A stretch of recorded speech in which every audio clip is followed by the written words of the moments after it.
ಇನ್ನು by election ನಡೀತಾ ಇದೆ. ದಾವಣಗೆರೆ ಮತ್ತು ಬಾಗಲಕೋಟೆ ಈಗಾಗಲೇ ಚುನಾವಣಾ ಪ್ರಚಾರವನ್ನು ಎಲ್ಲ ಪ್ರಾರಂಭ ಮಾಡಿದ್ದೀರಿ. ಎರಡೂ ಕಡೆಯೂ BJP ಗೆಲ್ಲುವಂಥ ವಾತಾವರಣ ಇದೆ.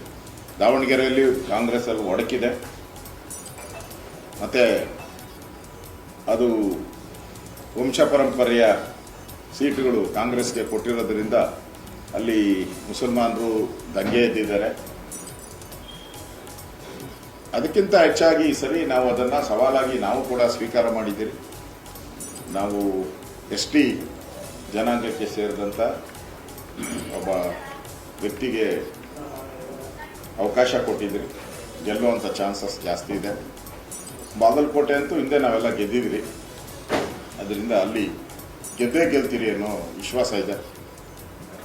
ನಾನು ನಾಳೆ ಮ್ಯಾನಿಫೆಸ್ಟೋ ಬಿಡುಗಡೆಗೋಸ್ಕರ ದಾವಣಗೆರೆಗೆ ಹೋಗ್ತಾ ಇದ್ದೀನಿ. ನಾನು ಮ್ಯಾನಿಫೆಸ್ಟೋ ಬಿಡುಗಡೆ ಅದಾದಮೇಲೆ 2-3ನೇ ತಾರೀಕು ದಾವಣಗೆರೆಯಲ್ಲಿ ಪ್ರಚಾರ ಇದೆ.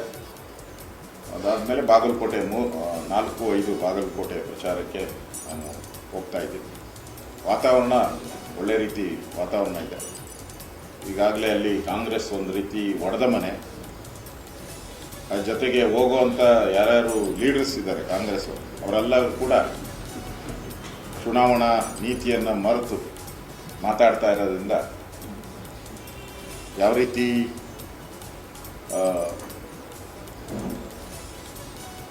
ಅವರಿಗೆ ಗೆಲುವಿಗೆ ಒಂದು ರೀತಿ ಕಂಟಕ ಆಗಿದೆ ಅಂತ ನಾನು ಅನಿಸ್ತದೆ. ಅದರಿಂದ ಎರಡೂ ಕ್ಷೇತ್ರಗಳು ಗೆದ್ದೇ ಗೆಲ್ತೀರಿ ಅನ್ನೋ ವಿಶ್ವಾಸದಲ್ಲಿ ನಾವು ಚುನಾವಣೆ ಪ್ರಚಾರವನ್ನು ನಾವು ಮಾಡ್ತಾ ಇದ್ದೇವೆ.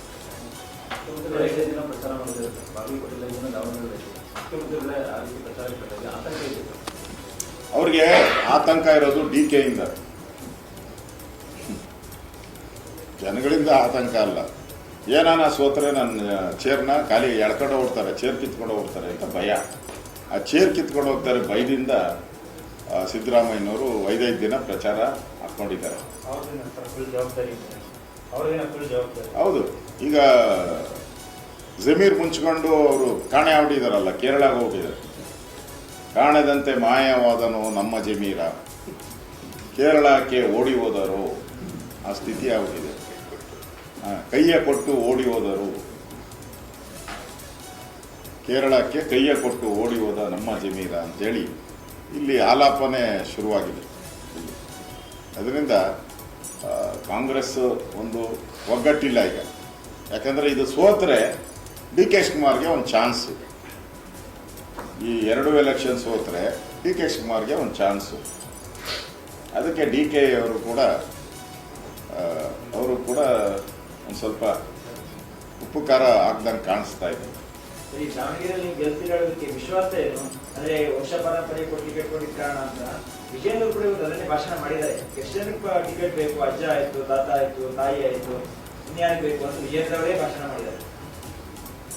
ಅದನ್ನೇ ನಾನು ಹೇಳ್ದಲ್ಲ, ಈಗ ವಂಶ ಪರಂಪರೆಯಾಗಿ ಕೊಟ್ಟಿರೋದು ಅಲ್ಲಿ ಮೈನಾರಿಟಿ ಕೊಡ್ತೀರಿ ಅಂತ ಹೇಳಿಬಿಟ್ಟು ಅವರ ಶಾಮನವರು ಪ್ರಮಾಣ ಮಾಡಿದ್ರಂತೆ. ದೇವರ ಮುಂದೆ ಪ್ರಮಾಣ ಮಾಡಿದ್ರು, ಮಸೀದಿ ಮುಂದೆ ಪ್ರಮಾಣ ಮಾಡಿದ್ರು. ಎಲ್ಲರೂ ಮಸೀದಿಯಲ್ಲಿ ಚುನಾವಣಾ ಪ್ರಚಾರ ಪ್ರಾರಂಭ ಆದಾಗ ಪ್ರತಿ ಬಾರಿನೂ ನೋಡಪ್ಪ ನಾನು ಆದಮೇಲೆ ನಾನು ಇದನ್ನು ಮುಸಲ್ಮಾನರು ಕೊಡ್ತೀನಿ ಅಂತ ಮಸೀದಿಗೆ ಪ್ರಮಾಣ ಮಾಡಿದ್ರು. ಈಗ ಮಸೀದಿದು ನೋಡ್ಕೊಬೇಕು, ಅವರೇ ನೋಡ್ಕೊಬೇಕು. ಅಲ್ಲಿರುವಂಥ ಮುಸಲ್ಮಾನ್ ಜನಾಂಗ ಮಸೀದಿದು ಏನು ಪ್ರಮಾಣ ಏನು ಅವ್ರು ನೋಡ್ಕೊಂತಾರೆ. ನನಗನ್ಸ್ತತೆ ಇವೆಲ್ಲನೂ ಕೂಡ ಅದೊಂದೇ ಅಂತ ಕಾರಣ ಅಂತಲ್ಲ, ಕಳೆದ 3 ವರ್ಷದಲ್ಲಿ ಸರ್ಕಾರ ನಡ್ಕೊಂಡಂಥ ನಡವಳಿಕೆ, ಅಭಿವೃದ್ಧಿ ಕಾರ್ಯ ಇಲ್ಲ, ಪಾಪರಾಗಿರೋದು, ಸಾಲದಲ್ಲಿ ಸರ್ಕಾರ ನಡೀತಾ ಇದೆ. ಪ್ರತಿ ವರ್ಷ ಲಕ್ಷ ಸಾಲವನ್ನು ಮಾಡ್ತಾ ಇದ್ದಾರೆ. ಸೊ ಎಲ್ಲೂ ಕೂಡ ಬಡವರಿಗೆ ಮನೇನೂ ಸಿಗ್ತಾ ಇಲ್ಲ, ಬಡವರಿಗೆ ಲೋನ್ ಸಿಗ್ತಾ ಇಲ್ಲ. ಎಲ್ಲರೂ ಬೇರೆ ಬೇರೆ ಪ್ರೈವೇಟ್ ಬ್ಯಾಂಕರ್ಗಳ ಹತ್ರ ಲೋನ್ ತಗೊಳ್ಳೋವಂಥ ಪರಿಸ್ಥಿತಿಗೆ ನಿರ್ಮಾಣ ಆಗಿಬಿಟ್ಟಿದೆ. ಈಗ ಇವೆಲ್ಲನೂ ಕೂಡ ಕಾಂಗ್ರೆಸ್ಗೆ ಹಿನ್ನಡೆ ಆಗ್ತಾ ಇದೆ. ಸರ್ಕಾರದ ಈ ದುರಾಡಳಿತ ಕೂಡ ಕಾಂಗ್ರೆಸ್ಗೆ ಹಿನ್ನಡೆ.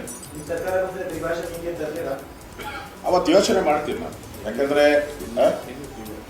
ಈಗ ಆಲ್ರೆಡಿ NEP ಇದೆಯಲ್ಲ, ನಮ್ಮ ಸರ್ಕಾರ ಬಂದರೆ NEPಯನ್ನು 100ಕ್ಕೆ 1000% NEPಯನ್ನು ನಾವು ಜಾರಿಗೆ ಮಾಡ್ತೀವಿ. ಇದರಿಂದ ಇಡೀ ದೇಶದಲ್ಲಿ ವಿದ್ಯಾರ್ಥಿಗಳಿಗೆ ನಾಳೆ ಅವರು ಕರ್ನಾಟಕ ಅಂತಲ್ಲ, ಇಡೀ ದೇಶದ ಎಲ್ಲ ರಾಜ್ಯಗಳಲ್ಲಿ ಹೋಗಿ ಅವ್ರಿಗೆ ಕೆಲಸ ಮಾಡುವಂಥದ್ದು, ಅವರು ಇಂಡಸ್ಟ್ರೀಸ್ ಇರ್ಬೋದು, ಸರ್ಕಾರಿ ಕೆಲಸ ಇರ್ಬೋದು ಮಾಡೋಕ್ಕೆ ಈ NEP ಇಂದ ಅನುಕೂಲ ಆಗ್ತದೆ. ಚಾಯ್ಸ್ ಇದೆ. NEP ಅಂದರೆ ನಿಮ್ಗೆ ಆಯ್ಕೆಯ ಚಾಯ್ಸ್ ಇದೆ. ಆಯ್ಕೆ ಚಾಯ್ಸ್ ಇದರಲ್ಲಿ. ಸರ್ಕಾರದಲ್ಲಿ